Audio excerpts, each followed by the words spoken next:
আমাৰ ছাত্ৰ ছাত্ৰীসকল আজি এক্সাৰসাইজ 3.1 মানে চেপ্টাৰ 3 তোমাৰ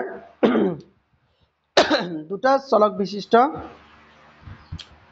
সৰল সমীকৰণ মানে দুটা চলক বিশিষ্ট সৰল সমীকৰণৰ লিনিয়াৰ ইকুৱেশ্যন ইনটু ভেৰিয়েবল এইটো আমি আৰম্ভ কৰিবলৈ লৈছো এক্সাৰসাইজ 3.1 কোৱেশ্চন নম্বৰ 1 কি দিছে তোমালোকে ৰহিমে জিয়কক ক'লে 7 বছৰ আগতে মোৰ বয়স তোমাৰ তেতিয়াৰ বয়সৰ 7 গুণ আছিল আকৌ আজিৰ পৰা 3 বছৰ পিছত তুমি যিমান ডাঙৰ হবা মই তাৰ 3 গুণ হম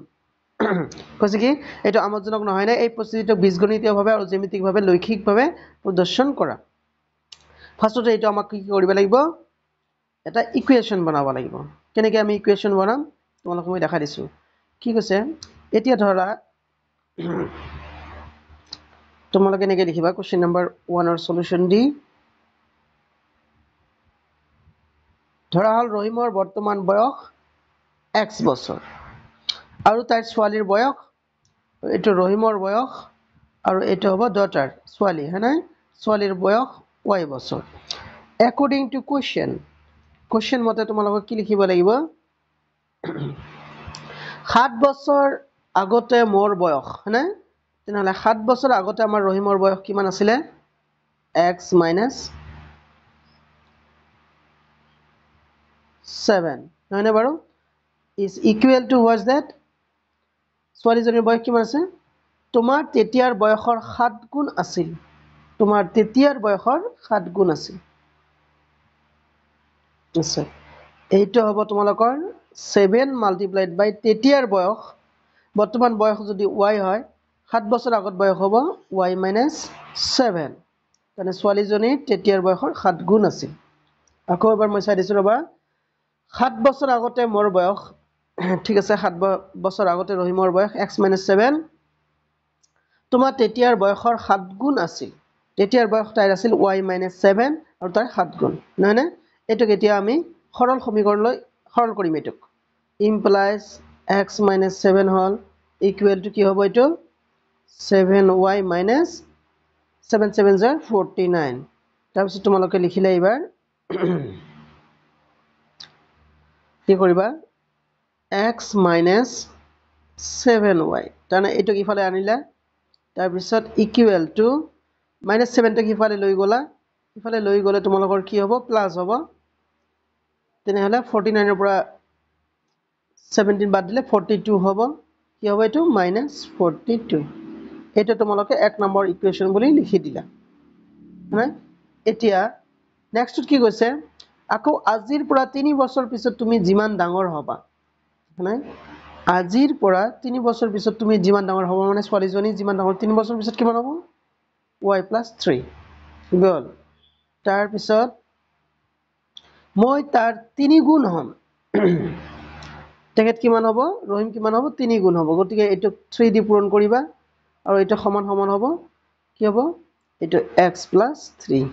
দুটাৰ বয়সত 3 বছৰ পিছৰ কথা কোৱা হৈছে নহয় এইকাৰণে x + 3 y + 3 দিয়া হৈছে আৰু এটো 3 গুণ সেইকাৰণে 3 দিয়া হৈছে হয়তো তোমালোকে বুজিব পাৰিছা এতিয়া এইটোক আমি সৰল কৰিম x + 3 is equal to পূৰণ কৰিলে 3y + 3 3 * 9 ইমপ্লাইজ দি তোমালোকে কি লিখিবা আচ্ছা ইফালে x - 3y মানে 3y ইফালে আনিলো তাছ ইকুৱেল টু 3 + 3 ইফালে গলে -3 হ'ব 6 - 3 9 - 3 কিমান হ'ব 6 এটোক নাম্বার 2 দিলা এই দুটা আমাৰ সমীকৰণ হল এতে এই দুটা সমীকৰণ লোৱাৰ পিছত তোমালোকক কি কৰিব দিছে বীজগণিতীয়ভাৱে আৰু জ্যামিতিকভাৱে মানে লৈখিকভাৱে প্ৰদৰ্শন কৰিব দিছে এতিয়া বীজগণিতীয়ভাৱে আমাক কি কৰিব লাগে সলভ কৰিব লাগে তোমালোকে এইখিনিটো 1 নম্বৰ আৰু 2 নম্বৰ কেনেকৈ আহিল তোমালোকে গম পালা এতিয়া মই কৰিম কি এইবিলাক মচি দি ইকুৱেশ্যন দুটা একে ঠাইতে লৈ লম যাতে তোমালোকৰ সুবিধা হয় মই অলপ আগুৱাই লৈ লৈছো এইটো তেনেহলে কি আছে তোমালোকৰ x - 3y is equal to 6 এটা তোমালোকৰ নাম্বাৰ 2 আছে মই অলপ ছপাই লৈছো জাস্ট সুবিধাৰ কাৰণে আচ্ছা এবাৰ হ'ব কি এতিয়া তোমালোকে কৰিবা কি বা আমালোকে কৰিম কি মাইনাস কৰিম 2 - 1 1 - 2 সৰি 1 - 2 যদি কৰি ইমপ্লাইজ কৰো ইফালে কৰিবা কি তোমালোকে চোৱা ইয়াত প্লাস আছে মানে মাইনাস হ'ব ইয়াত মাইনাস আছে মানে প্লাস হ'ব ইয়াত মাইনাস প্লাস আছে মানে মাইনাস হ'ব তেনেহলে আমাৰ হ'ব কি x x কাট খাব ইয়াত হ'ব -7y + 3y তেনেহলে কিমান হ'ব -4y ইকুৱেল টু এই দুটা -42 আৰু -6 তেনেহলে কিমান হ'ব -48 নহয় নে এতিয়া আমি কৰিম কি মাইনাস মাইনাস কাটি দিম আৰু 4 দি 4 12 48 তেনেহলে y এৰ ভ্যালু কিমান হল আমাৰ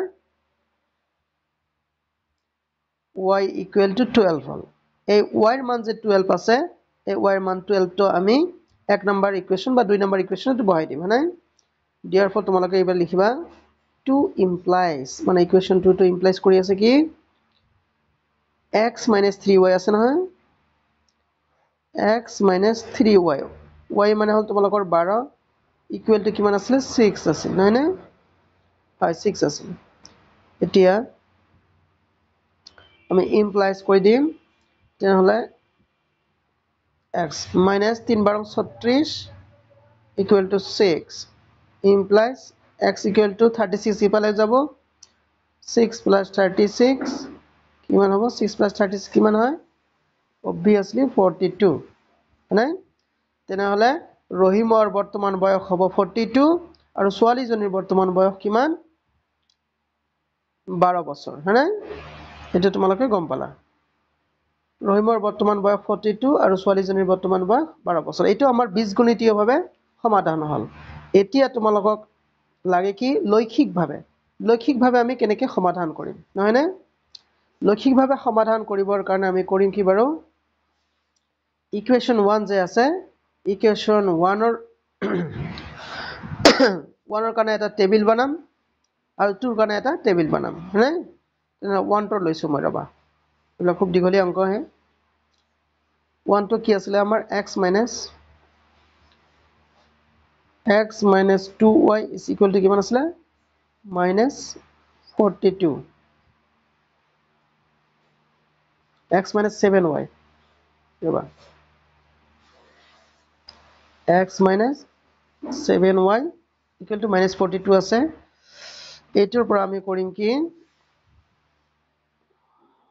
এখন টেবিল বনাম বুলি কৈছিলো তোমালোকক ৰবা তাৰ আগতে আৰু অলপ মোল্ডিং কৰি লোৱা যাওক x = কিমান হ'ব -42 + 7y নহয়নে এতিয়া আমি 7 কমন লৈছো 7 কমন লবলৈ ইয়াত হ'ব -6 আৰু +y আমি ইকুৱেশ্যনটোক এনেকা মডেলত আনিলো আনাৰ পিছত এতিয়া আমি তোমালোকে ক্লাস 9 ত পঢ়িছিলা যে কেনেকৈ লেখ আঁকিব লাগে নাই ইয়াত x ইয়াত y আমি তিনটা বিন্দু লম ইয়াৰ পৰা এটো ধৰা a বিন্দু b বিন্দু c বিন্দু লবা এতিয়া আমি কৰিম কি ইয়াত চাব পাৰিছে তোমালোকে y এর মান যদি আমি 0 বহাই দিও y এর মান 0 বহালে কিমান হ'ব x এর মান হ'ব -42 রাইট গল এবাৰ যদি y এর মান আমি 6 বহাও y এর মান 6 বহালে ইয়াত +6 - 6 কিমান হ'ব ইয়াত 0 হ'ব 0 * 7 0 x এর মান 0 হ'ব হয়নে এতিয়া তোমালোকে কৰিব পাৰা কি আচ্ছা y এর মান যদি আমি 0 লও x এর মান কি হয় আমাৰ -42 খুব ডাঙৰ এটা সংখ্যা হৈ যায় গতিকে আমাৰ লেখত প্ৰদৰ্শন কৰোতে অলপ ঝামেলা হ'ব সেই কাৰণে এই নাম এটো আমি ভ্যালু নলও আমি বেলেগ কিবা এটা ভ্যালু লও যাতে আমাৰ মানটো সৰু হৈ যায় আচ্ছা আমি কি লব পাৰো বাৰু না ঠিক আছে বাৰু হ'ব হ'ব উপায় নাই আৰু ইয়াতকে আৰু সৰু নহয় গতিকে ইয়াত 0 দিয়া আৰু ইয়াত হ'ব -42 থাকক আৰু এটা মান আমি লবলৈ চেষ্টা কৰিম মানটো আমি কি লম ধৰিলা y এর মান আমি 1 ললো y এর মান 1 ললো তেনেহলে x এর মান কিমান হ'ব -35 y এর মান যদি আমি 1 লও তেনেহলে -6 + 1 তেনেহলে কিমান -5 হ'ব তেনেহলে x এর মান হ'ব -35 এটা ললো আচ্ছা এইটুক আমি আৰু কমাব পাৰো ৰবা এইটো কমাবৰ কাৰণে আৰু এটা ব্যৱস্থা আমি কৰোঁ ইয়াত তাক ইমান ডাঙৰটো হ'লে ঝামেলা হ'ব লেখত প্ৰদৰ্শন কৰোঁতে আমি y ৰ মান -4 দিওঁ 4 দিওঁ y ৰ মান যদি আমি 4 দিওঁ তেনেহ'লে ইয়াত কিমান হ'ব -2 হ'ব -2 * 7 14 হ'ব ইয়াত -14 হ'ব গ'ল আৰু ইয়াত 1 দিয়াৰ পৰিৱৰ্তে আমি ইয়াত কি দিওঁ 5 দিওঁ ইয়াত যদি আমি 5 দিওঁ -6 + 5 তেনেহ'লে কিমান হ'ব -1 -1 * 7 ইয়াত হ'ব তোমালোকৰ -7 এতিয়া আমাৰ লেখ কৰোঁতে সুবিধা হ'ব নেক্সট এতিয়া তোমাৰ এইটো গ'ল তোমালোকৰ প্ৰথম টেবল ইকুৱেশ্যন 1 ৰ কাৰণে টেবল ইকুৱেশ্যন 2 ৰ কাৰণে এটা টেবল আমি বনাওঁ ইকুৱেশ্যন 2 টো কি আছিলে যে x - 3y = 6 x - 3y = 6 আছিল নহয় which implies x = 6 + 3y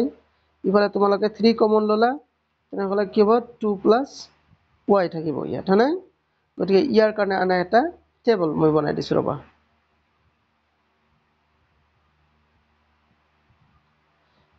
x y ইয়াত তোমালোকে c d আৰু e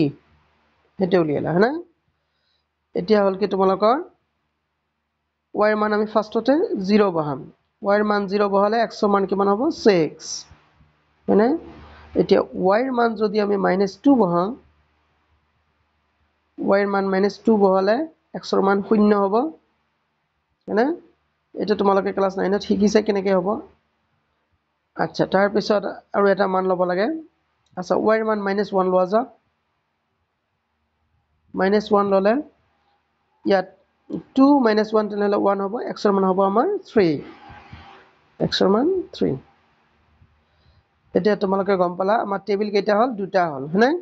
এই দুটা টেবিলৰ ওপৰত বেছ কৰি এতিয়া আমি কৰিম কি গ্ৰাফ অংকন কৰিম আচ্ছা গ্ৰাফ কেনেকৈ অংকন কৰিব লাগে তোমালোকে লেখ কাগজত এনেকৈ ল'লা লোৱাৰ পিছত দুটা এনেকৈ বিন্দু ল'লা দুটা অক্ষৰেখা ল'লা লোৱাৰ পিছত ইয়াৰ মধ্যবিন্দু -4 4 এটা আমাক প্ৰদৰ্শন কৰিব লাগে ফাৰ্স্ট এই বিন্দুটো স্থাপন কৰিব লাগে এইটো বিন্দু স্থাপন কৰিব হ'লে ইয়াতো গ্ৰাফ আছে কিন্তু গ্ৰাফটো মই ইউজ কৰা নাই ফাৰ্স্টত তোমালোকে চোৱা প্ৰথম বিন্দুটো হ'ল আমাৰ -14 + 4 -14 কোনফালে যাবা তোমালোকে নিশ্চয় ইফালে যাবা 1 2 3 4 5 6 7 8 9 10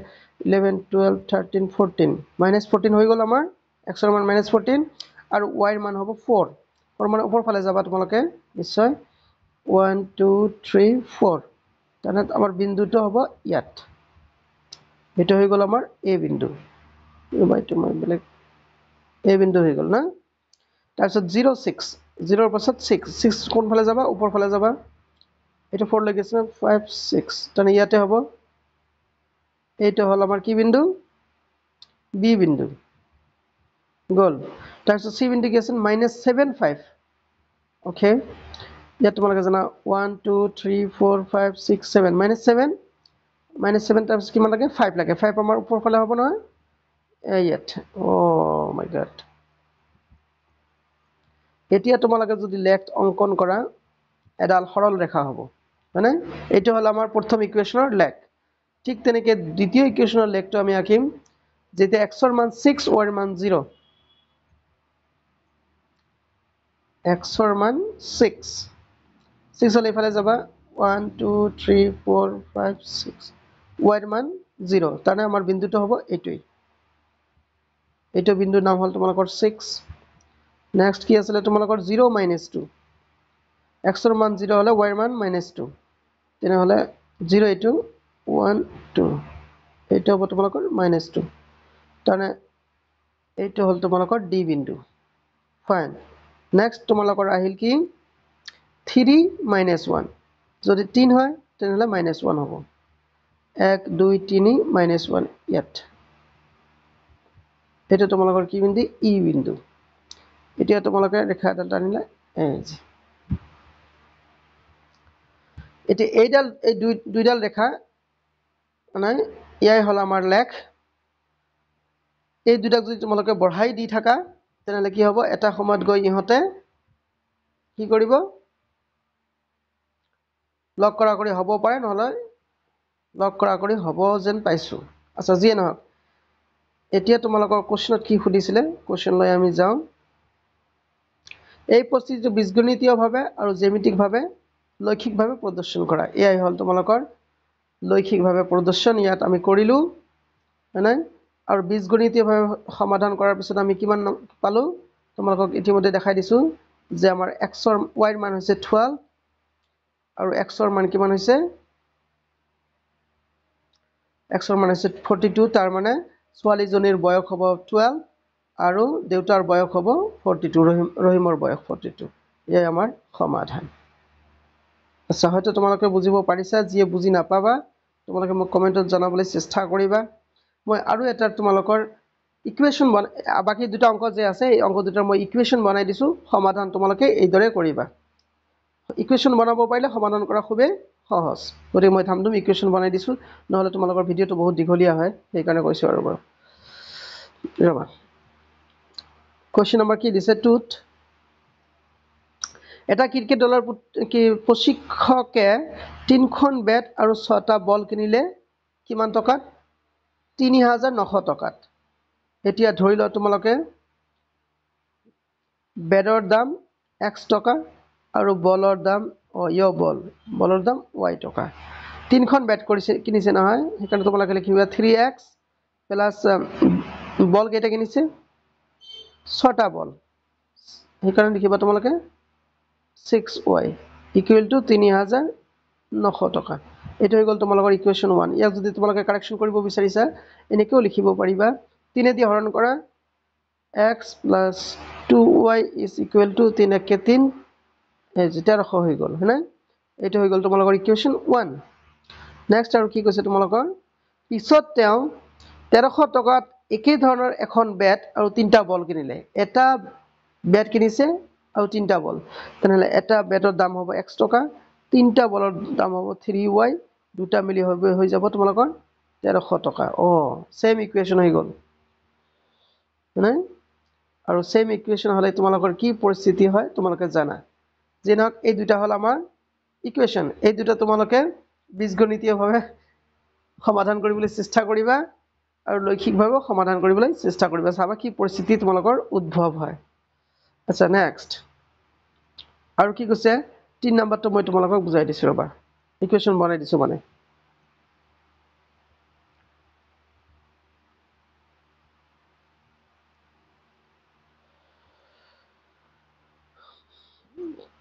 তিন নম্বৰ কি আছে 2 কেজি আপেল 1 কেজি আঙুৰৰ দাম এদিন আছিল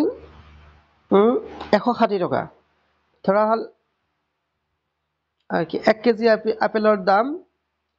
x টকা আৰু 1 কেজি আঙুৰৰ দাম y টকা তেনেহ'লে তোমালোকে লিখিবা কি দৰে 2 কেজি আপেল তেনেহ'লে ইয়াত দিলা তোমালোকে 2 কেজি মানে প্লাস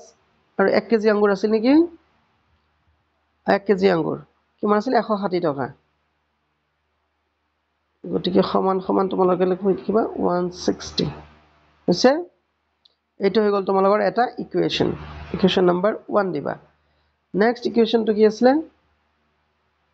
এমাহ পিছত 4 কেজি আপেল আৰু 2 কেজি আঙুৰৰ দাম হ'ল 300 টকা এমাহ 4 কেজি আপেল 2 কেজি আঙুৰ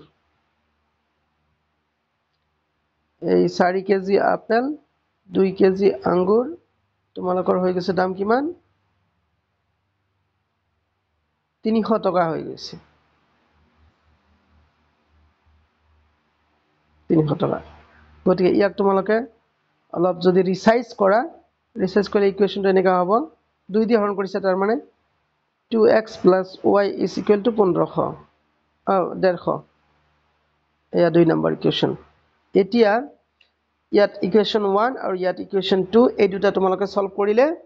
তোমালোকে গম পাবা আগত যিদৰে মই সলভ কৰি দিছোঁ সেইদৰে তোমালোকে সলভ কৰিবা সলভ কৰিলে তোমালোকে যি পৰিস্থিতিৰ সন্মুখীন হ'বা সেই পৰিস্থিতিয়ে তোমালোকৰ হ'ব আনসাৰ আচ্ছা যে নহওক আশা কৰিছোঁ তোমালোকে বুজিব পাৰিছা এক্সাৰসাইজ 3.1 এক্সাৰসাইজ 3.2 বহুত ডিসকাস কৰিবলৈ আছে তাৰপিছত মই কৈ দিম বাৰু তোমালোকে লাইক কমেন্ট শ্বেয়াৰ কৰিবলৈ নাপাহৰিবা লগতে যিমানবিলাক তোমালোকৰ এক্সাম ৰিলেটেড আপডেট থাকিব সববিলাক ইয়াতে দিয়া হ'ব তোমালোকৰ খুবেই সুবিধা হ'ব তোমালোকে চাবা আৰু সাবস্ক্ৰাইব কৰিবলৈ চেষ্টা কৰিবা চোৱাৰ কাৰণে ধন্যবাদ